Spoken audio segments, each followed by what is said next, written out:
নমস্কার বন্ধুরা, আমি আপনাদের সবার প্রিয় ন্যারেটর। আজ আপনাদের জন্য যে গল্পটি নিয়ে এসেছি তা এক নাম প্রকাশে অনিচ্ছুক ফলোয়ার আমাকে পাঠিয়েছেন। তিনি তার জীবনের এক গভীর, এক অন্ধকার অথচ তীব্র আবেগঘন অধ্যায়ের কথা বলেছেন, যা তিনি আর একা বয়ে বেড়াতে পারছেন না। এই গল্পে এমন কিছু আছে যা হয়তো আপনাদেরও চেনা, আপনাদেরও অচেনা।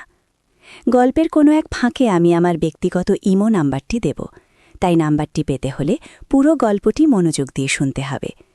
এটি শুধু একটি গল্প নয়, এটি এক অনুভূতির, এক সংঘাতের, এক নিষিদ্ধ আকর্ষণের উপাখ্যান। এলাকার প্রভাবশালী সাংবাদিক এক বিশেষ রিপোর্টের নামে সাংবাদিক কেন আমাকে বারবার ফোন করত। সংবাদের আড়ালে লুকিয়ে থাকা নিষিদ্ধ অভিসার। আমার নাম মীরা, বয়স ৩৩। এক সাধারণ বাঙালি গৃহবধূ। স্বামী, ছেলে মেয়ে নিয়ে আমার সংসার। আপাতদৃষ্টিতে সবকিছুই পরিপাটি, গোছানো। কিন্তু এই আপাত পরিপাটির আড়ালে লুকিয়েছিল এক অন্য মীরা, এক অন্য জীবন, যা কেবল আমি আর। সব শুরু হয়েছিল প্রায় বছর ২ আগে। পাড়ার নতুন ফ্ল্যাটগুলোতে তখন ফ্ল্যাট খালি ছিল না। সবাই ব্যস্ত নিজেদের পেশাগত জীবনে। আর সেই সময়ে আমাদের ফ্ল্যাট বিল্ডিংয়ে আসেন অনিক রায়, পেশায় সাংবাদিক, এলাকার এক পরিচিত নাম। তার তীক্ষ্ণ লেখনী, নির্ভীক অনুসন্ধান আর নির্ভীক প্রশ্ন করার সাহস তাকে সবার থেকে আলাদা করে তুলেছিল। তার রিপোর্টের জন্য মানুষ অপেক্ষা করত, আবার কখনো কখনো ভয়ও পেত। আমি প্রথম তার সম্পর্কে জানতে পারি যখন তিনি আমাদের এলাকার একটি দুর্নীতির ওপর একটি সিরিজ রিপোর্ট করছিলেন। আমার স্বামী সুব্রত একজন সরকারি কর্মচারী। তার দপ্তরে সেই দুর্নীতির আঁচ লাগতেই আমি একটু চিন্তিত হয়ে পড়েছিলাম। অনিক তার প্রতিবেদনে নাম প্রকাশ করেননি, কিন্তু ইঙ্গিতগুলো এতটাই স্পষ্ট ছিল যে সহজেই বোঝা যাচ্ছিল কে বা কারা এর সঙ্গে জড়িত। তারপর একদিন সেরেন্ডিপিটির মতো আমার সাথে তার দেখা। আমি সেদিন সন্ধ্যায় হাঁটতে বেরিয়েছিলাম। হঠাৎ দেখি আমাদের বিল্ডিংয়ের নিচে একদল লোক অনিককে ঘিরে ধরেছে। উত্তেজিত কথাবার্তা। আমার মনে হলো কিছু একটা ঠিক নেই। আমি একটু এগিয়ে যেতেই একজন লোক আমাকে ধাক্কা মেরে সরিয়ে দিতে চাইল। সেই মুহূর্তে অনিক আমাকে দেখতে পান। তার চোখে মুখে একটা বিরক্তি আর তারপর এক ধরনের স্থিরতা। তিনি ভিড় ঠেলে আমার কাছে এসে জিজ্ঞাসা করলেন, আপনি ঠিক আছেন? সেই শুরু। প্রথমত তিনি আমাকে ধন্যবাদ জানালেন, তারপর এলাকার পরিস্থিতি নিয়ে কিছু কথা বললেন।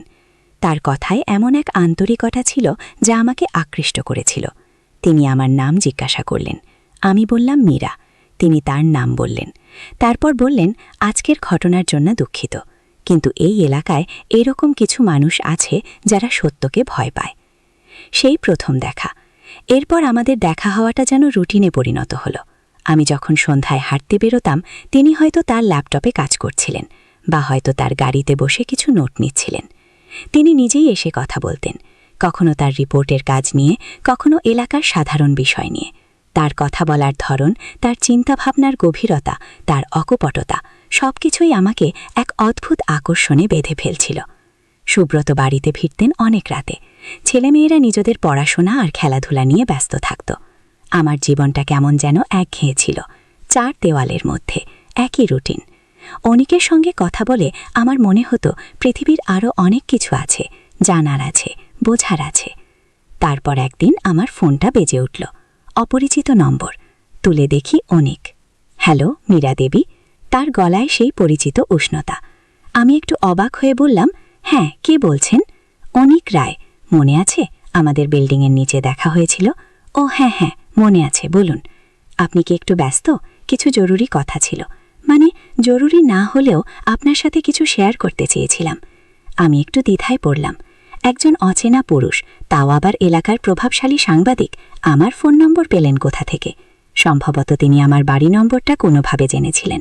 কিন্তু তার কথায় কোনো রকম দ্বিধাবোধ না এনে আমি বললাম, এখন না, রাতে সুব্রত ফিরলে অসুবিধে হবে। ঠিক আছে, তাহলে কাল সন্ধ্যায় আপনার সুবিধে মতো কোনো সময়। আমি ইতস্তত করে বললাম, কাল সন্ধ্যায় আমি সাধারণত একটু। বুঝতে পারছি, তাহলে আমি যখন তখন ফোন করব, আপনার সুবিধে মতো সময়ে কথা হবে। সেই রাত থেকেই শুরু হলো তার ঘন ঘন ফোন। কখনো রাত করে, যখন সুব্রত গভীর ঘুমে, কখনো দুপুরে, যখন সবাই কাজে ব্যস্ত। প্রথমে তিনি তার রিপোর্টের কথা বলতেন, কোনো তথ্য, কোনো সাহায্য চাইতেন। আমি সাধ্যমতো চেষ্টা করতাম, কিন্তু ধীরে ধীরে তার কথার মোড় অন্যদিকে ঘুরতে লাগল। আজকাল আপনাকে খুব চিন্তিত মনে হয় মীরা দেবী, সব ঠিক আছে তো? হ্যাঁ হ্যাঁ, ঠিক আছে, তেমন কিছু না। না, আপনার গলার স্বরে কেমন যেন একটা বিষণ্ণতা, মনে হচ্ছে কিছু একটা আপনাকে কষ্ট দিচ্ছে। তার এই আগ্রহ, এই উদ্বেগ আমাকে এক অন্যরকম অনুভূতি দিত। মনে হতো কেউ আমাকে নিয়ে ভাবছে, আমার কথা শুনছে। সুব্রতের সাথে আমার সম্পর্কটা ছিল এক দায়িত্বের, এক অভ্যেসের। সেখানে আবেগ, অনুভূতি, আকর্ষণের জায়গাটা কবেই যেন ফুরিয়ে গিয়েছিল। একদিন তিনি আমাকে একটা বিশেষ রিপোর্টের জন্য সাহায্য চাইলেন। সেই রিপোর্টটি ছিল শহরের কিছু উচ্চবিত্ত পরিবারের গোপন অভ্যেস নিয়ে। তিনি সরাসরি বলেননি, তবে ইঙ্গিত দিয়েছিলেন যে সেই পরিবারগুলোর এক গোপন জগতে আমি হয়তো কিছু সূত্র দিতে পারি। আমি প্রথমে রাজি হইনি, এটা আমার পক্ষে ঠিক হবে না। কিন্তু অনিক তার কথায় এমন এক যুক্তি তুলে ধরলেন যা আমাকে ভাবিয়ে তুলল। তিনি বললেন, মীরা দেবী, আমি শুধু সত্যটা তুলে ধরতে চাই। সমাজের অনেক অন্ধকার দিক আছে যা সবার সামনে আসা উচিত। আপনার মতো একজন সাধারণ গৃহবধূ হয়তো এই অন্ধকার জগতের ভেতরের ছবিটা দেখতে পাচ্ছেন, যা আমরা বাইরে থেকে দেখতে পাই না। তার কথাগুলো আমাকে এক অদ্ভুত পথে ঠেলে দিল।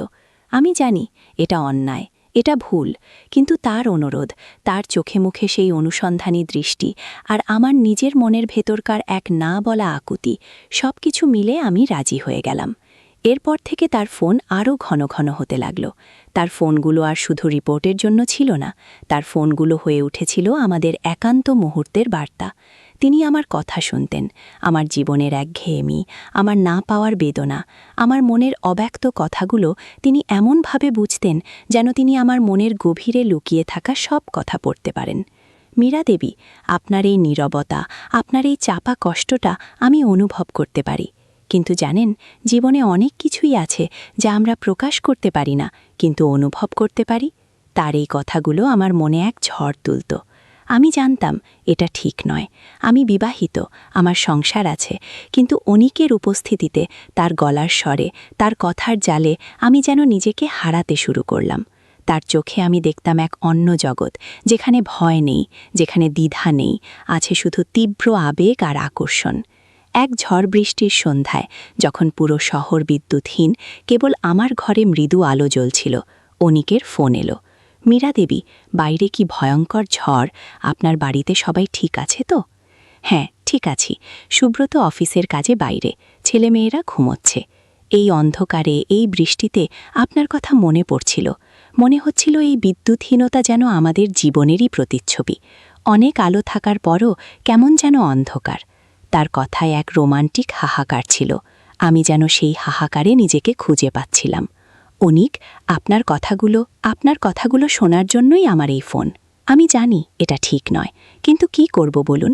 আপনার গলার স্বর, আপনার কথা বলার ভঙ্গি, আপনার ভেতরের নারীত্ব, সব কিছু আমাকে কেমন যেন চুম্বকের মতো আকর্ষণ করে। আমার সারা শরীর কাঁপতে শুরু করল। তার এই অকপট স্বীকারোক্তি, তার এই নিষিদ্ধ কামনা, সব কিছু আমাকে এক উত্তেজনার স্রোতে ভাসিয়ে দিচ্ছিল। আমি নিজের অজান্তেই বললাম, আমারও কেমন যেন লাগে। তার গলার স্বর আরও গভীর হল। মীরা দেবী, আপনি জানেন এই নিষিদ্ধ আকর্ষণটা কত বিপজ্জনক, কিন্তু এই বিপজ্জনকতার মধ্যেই যে এক অন্যরকম আনন্দ আছে, তাই না? আমি কিছু বলতে পারলাম না, কেবল নিঃশ্বাস ভারী হয়ে আসছিল। তার প্রতিটি শব্দ যেন আমার হৃৎপিণ্ডে আঘাত করছিল। আগামী পরশু শনিবার সন্ধ্যায় সুব্রত বাইরে থাকবে, আপনারও? আমি তার কথার মাঝখানেই বললাম, হ্যাঁ। সেই সন্ধ্যায়, যেদিন সুব্রত অফিসের কাজে বাইরে ছিল আর আমার ছেলেমেয়েরা মাসির বাড়িতে গিয়েছিল, সেদিন অনিক এলো। আমি দরজা খুলতেই তার চোখে মুখে এক তীব্র আকাঙ্ক্ষা। তিনি আমার দিকে এগিয়ে এলেন। তার চোখে মুখে সেই তীক্ষ্ণ সাংবাদিকের ধার ছিল না, ছিল এক উন্মত্ত প্রেমিক। তিনি আমার হাত ধরলেন। তার হাতের স্পর্শে এক অদ্ভুত উষ্ণতা। তার আঙুলগুলো আমার আঙুলের সাথে জড়িয়ে গেল। আমি নিঃশ্বাস বন্ধ করে দাঁড়িয়ে রইলাম। মীরা। তার গলায় এক অব্যক্ত আবেগ। তিনি আমাকে নিজের দিকে টেনে নিলেন। তার বুকের উষ্ণতা, তার গায়ের পারফিউমের হালকা গন্ধ, সব কিছু আমাকে যেন আচ্ছন্ন করে দিচ্ছিল। আমাদের ঠোঁট একে অপরের খুব কাছাকাছি। আমি চোখ বন্ধ করে ফেললাম। সেই মুহূর্তের উত্তেজনা, সেই নিষিদ্ধ আকর্ষণের তীব্রতা ভাষায় প্রকাশ করা যায় না। মনে হচ্ছিল আমরা যেন সময়ের বাইরে, সমাজের বাইরে, কেবল আমরা দুজন আর আমাদের শরীরের ভাষা। তার ঠোঁট আমার ঠোঁট ছুঁল। প্রথম ছোঁয়া ছিল নরম, আলতো, যেন ভোরের শিশির। তারপর সেই ছোঁয়া গভীর হল। এক গভীর তীব্র চুম্বনে আমরা একে অপরকে জড়িয়ে ধরলাম। আমার মনে হচ্ছিল আমি যেন বহু বছর পর নিজেকে ফিরে পেলাম। সেই পুরনো মীরা, যে ভালোবাসতে জানত, যে আকর্ষণের ভাষা বুঝত। তার হাত আমার কোমর জড়িয়ে ধরল। আমি তার শার্ট খামচে ধরলাম। আমাদের হৃৎস্পন্দন একে অপরের সাথে মিশে যাচ্ছিল। মনে হচ্ছিল যেন একটি বিশাল চুম্বকের মতো আমরা একে অপরকে টেনে নিচ্ছি। তিনি আমাকে আলতো করে বিছানায় শুইয়ে দিলেন। আমি তখনও তার চোখের দিকে তাকিয়েছিলাম। সেই চোখে ছিল এক উন্মত্ততা যা আমাকে আরও বেশি করে টানে। তিনি আমার মুখের ওপর ঝুঁকে এলেন, আমার কানের লতিতে আলতো করে চুমু খেলেন। মীরা, তুমি বড্ড সুন্দর। তার বলা প্রতিটি শব্দ আমার শরীরের ভেতর দিয়ে বিদ্যুতের মতো খেলে যাচ্ছিল। আমি কেবল তার দিকে তাকিয়ে রইলাম। আমার শরীর যেন তার ইচ্ছের কাছে আত্মসমর্পণ করেছিল। যখন তিনি আমার শরীরের ওপর ঝুঁকলেন, আমার মনে হলো আমি যেন এক অজানা উত্তেজনাময় জগতে প্রবেশ করছি।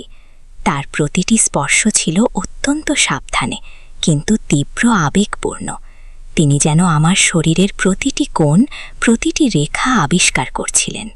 আমার শরীরের ভেতরের আগুন যেন আরও দাউ দাউ করে জ্বলে উঠল। তার প্রতিটি স্পর্শে আমি যেন আরও বেশি করে তার কাছে ধরা দিচ্ছিলাম।